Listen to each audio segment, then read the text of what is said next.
So yeah, um, with what Chicago had released not too long ago, it is a very obvious it is very obvious what happened in the entire Angel Reese scenario with with the Atlanta Dream and the whole trade situation. It is very made very clear, it seems.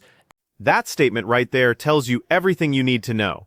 Designed to achieve roster balance and represents a great opportunity for all parties. That's corporate speak for "we wanted her gone." Because when a team trades away their Rookie of the Year runner-up for two future first-round picks, something went very wrong behind the scenes. Want to be there. It is one of these things where you're like, okay, even if that's the case, they still got fleeced. Like, I'm sorry. This is like when the Spurs didn't care that Dennis Rodman was the top rebounder and they were just wanted him gone, so they gave him to the Bulls for next to nothing. This is like the freaking Dennis Rodman situation all over again. Neither side wanted this relationship to continue. The Chicago Sky didn't want Angel Reese on their roster. Angel Reese didn't want to be in Chicago. And Atlanta stepped in, willing to take the risk. But here's what makes this situation so fascinating. The Sky got absolutely fleeced in this deal, and they did it anyway. Which means the situation must have been completely untenable. So what actually happened? The Chicago Sky don't even have their pick. If they said, oh, we're trying to move in a different direction and we're trying to get a new timeline, as much as Angel Reese is young, maybe if you got a whole bunch of extra assets, they don't even have their own pick. They might have just handed the Washington Mystics juju. But that being said again, while they don't have their own pick, it is a 2-year rolling situation with the picks. The Sky don't even control their own 2025 first-round pick. It's a 2-year rolling protection situation, which means if they tank this season, they'll just keep pushing that pick back. They traded away a 22-year-old who averaged a double-double as a rookie, and their return doesn't even include the flexibility to rebuild immediately. That's not a strategic rebuild. That's damage control. Got fleeced. I think they had to trade her. I think she was causing so much bullshit. She basically publicly called her teammates shit. And people being like, oh, why are the organization prioritizing Courtney Vandersloot? Courtney Vandersloot is one of the 5 to 6 greatest point guards of all time and has won 2 rings and won a ring for Chicago. Like, it is hilarious. And here's where it gets personal. Angel Reese publicly called her teammates inadequate. She made it clear in interviews that she felt the roster around her wasn't good enough. Now people want to act like the organization should have sided with their second-year player over Courtney Vandersloot. Let's be very clear about who Courtney Vandersloot is. She's one of the 5 or 6 greatest point guards in WNBA history. She has 2 championship rings. She won one of those championships as Chicago's starting point guard. This isn't some aging veteran clinging to relevance. This is an all-time great who delivered a title to that franchise. It was won the championship last year as a starter. And they were like, no, not that kind. They need Chelsea guys. Like, well, I mean, Sloot literally was the most recent point guard champion. Look, Sloot has a lot of say in the Chicago Sky for a reason. And Angel Reese has already pissed off Courtney Vandersloot to the extent where I don't think Sloot wanted to play with her anymore. Someone actually posted that the Chicago Sky need to add a championship caliber point guard. The response was perfect. Their point guard literally won a championship last season as a starter with the New York Liberty. Not 5 years ago. Not as a role player. Last year as a starter winning meaningful playoff games, and somehow people think the Sky should have chosen Angel Reese's comfort over Vandersloot's proven championship pedigree. That's not how professional sports works. You probably, if you're the Chicago Sky, you probably want to draft Flaw J. Johnson at 5. You probably want Flaw J at 5. Ariel Atkins, I don't think wants to play with Angel Reese. You could see it. She was barely even acknowledging her when Angel was sitting on the bench at the end of the year. You make a choice if you're Chicago. Do you fire? Do you trade Angel Reese? Or do you let Ariel Atkins walk? Don't draft Flaw J. Tyler Marsh has significant influence in Chicago's front office for a reason, and Angel Reese had already alienated Courtney Vandersloot to the point where Vandersloot likely didn't want to play with her anymore. But it's not just Vandersloot. Watch the footage from the end of last season. Ariel Atkins was barely acknowledging Reese when she was on the bench. The body language was unmistakable, So Chicago had a choice to make. Do you trade Reese and try to salvage relationships with your veterans, or do you let Atkins walk in free agency? Let Haley Van Lith leave. Watch Dana Evans request a trade and build around a player who's already created a toxic environment. Also, as well as that, people are saying, oh, what about the ticket sales without Angel Reese in the team? Look, if Chicago Sky were going to stink for much longer, like, it didn't make a difference if Angel Reese was there or not. I'm going to talk about this a little bit later, how I think the Sky could be actually better without Angel Reese. But they have a direction now. The Sky have a direction. They are building around Camila Cardoso. And before anyone brings up ticket sales, if the Sky were going to be terrible with Angel Reese on the roster, they'll be terrible without her. The attendance difference becomes negligible when you're losing by 20 every night. Fans don't keep showing up for losing basketball just because one player grabs rebounds. The Sky now have a clear direction. They're building around Camila Cardoso as their franchise centerpiece. One dominant big, not two competing for space. They are. They're going to probably go with a system that Tyler Marsh might like more, with a bit of spacing, rather than running double bigs, rather than having to force the point forward Angel Reese experiment.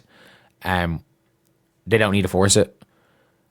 And they can go and get a point forward in. They can get a combo guard, a true combo guard in Flau'jae beside Courtney Vandersloot. They can get a stretch four. Heck, they could bring back Beck Allen if she wants to, and they can start her at the four. Maybe she'd be up for that with a bit extra money. Think about what Tyler Marsh can do now. He doesn't have to run double big lineups anymore. He doesn't have to force the point forward experiment with Angel Reese handling the ball in transition. He can bring in a true combo guard to play alongside Vandersloot. He can bring back Michaela Onyenwere at the four if she's interested, give her a better contract, get her a nicer place to live in Chicago. Suddenly the spacing works. The offense flows, Cardoso gets the paint to herself, and they can actually run a modern system instead of trying to accommodate two traditional bigs who can't shoot. That this seems like neither party wanted Angel Reese to be a member of Chicago Sky next season. It seems like the Sky were like, you know what, she's actually not worth it anymore. And the Dream were like, you know what, it's worth the risk. And maybe they were negotiating with other teams. People were like, oh, they definitely did want to send her to Dallas, so because it wouldn't be Paige with Angel. I don't think Dallas offered more than Atlanta. I actually don't think they did. Now let's talk about why Dallas didn't offer more. People keep saying the Sky should have sent Reese to Dallas to pair her with Paige Buchers. But here's the problem. In 2 years, when Angel Reese becomes a restricted free agent, she's going to command a max contract. And because of the Caitlin Clark rule, Paige Buchers will also become max eligible after her rookie deal. So Dallas would have had to make a choice. Are Angel Reese and Paige Buchers your two max players for the next decade? Because whoever you draft with the number one pick becomes the third wheel.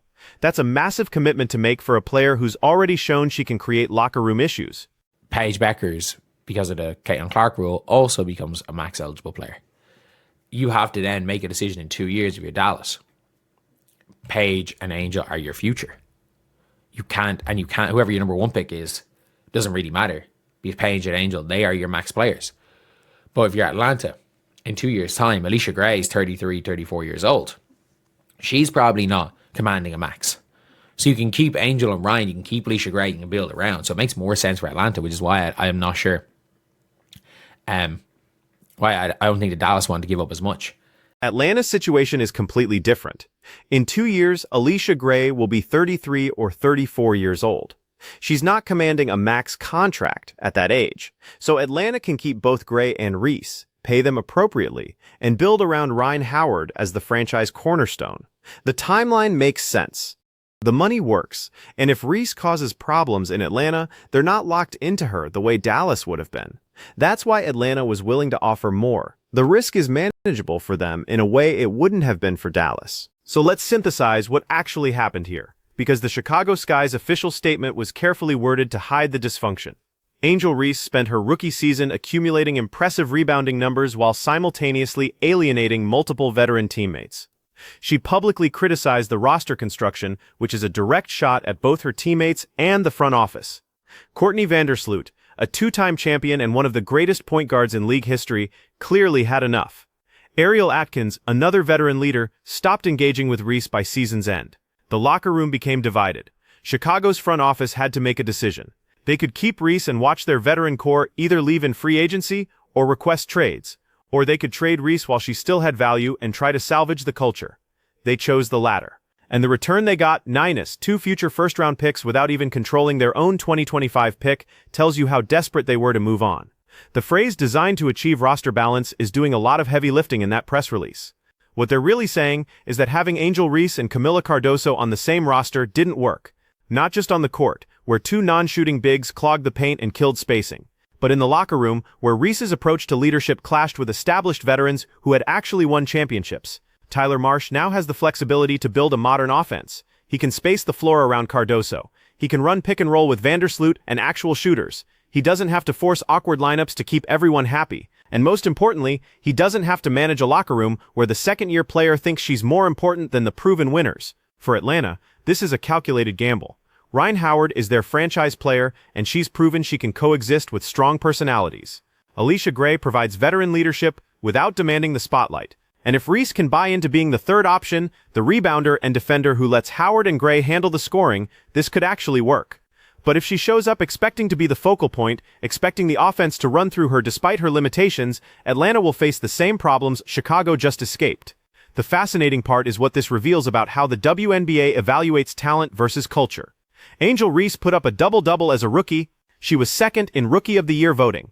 By traditional metrics, she's a building block, but Chicago decided that her impact on team chemistry wasn't worth those numbers.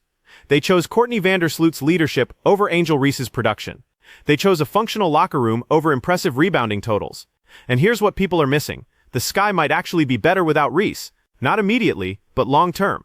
Camila Cardoso is the more talented big. She's got actual post moves, she can finish around the rim, and she doesn't need the ball in her hands to be effective. Build around her with shooters and playmakers, and you've got a foundation. Keep forcing the double big lineups to accommodate Reese's limitations, and you're capping your ceiling. The comparison to Dennis Rodman and the Spurs is actually perfect. The Spurs had the league's best rebounder, but he was such a distraction that they traded him for almost nothing just to move on. Chicago just did the same thing. They decided that Angel Reese's presence was more trouble than her production was worth. So was this trade a fleece? Absolutely. 2 future firsts for a 22-year-old double-double machine is terrible value. But it was a necessary fleece. Sometimes you have to take a bad deal to fix a worse problem. And the problem in Chicago wasn't just on-court fit, it was a locker room that had become unsalvageable. The real question now is whether Angel Reese learns from this. Does she recognize that her approach to leadership alienated multiple championship-level teammates? Does she adjust how she handles criticism of her supporting cast? Or does she show up in Atlanta with the same attitude and create the same problems? Because here's the thing, if this happens again in Atlanta, Angel Reese won't get a third chance. Teams will decide she's not worth the headache regardless of her rebounding numbers. And that would be a tragedy, because she's talented enough to be a winning player if she can figure out how to be a good teammate. So which Angel Reese shows up in Atlanta, the one who averaged a double-double as a rookie, or the one who drove away Courtney Vandersloot? Because those can't coexist. One of them has to go. And based on what just happened in Chicago, the smart money says the attitude needs to change, or the talent won't matter.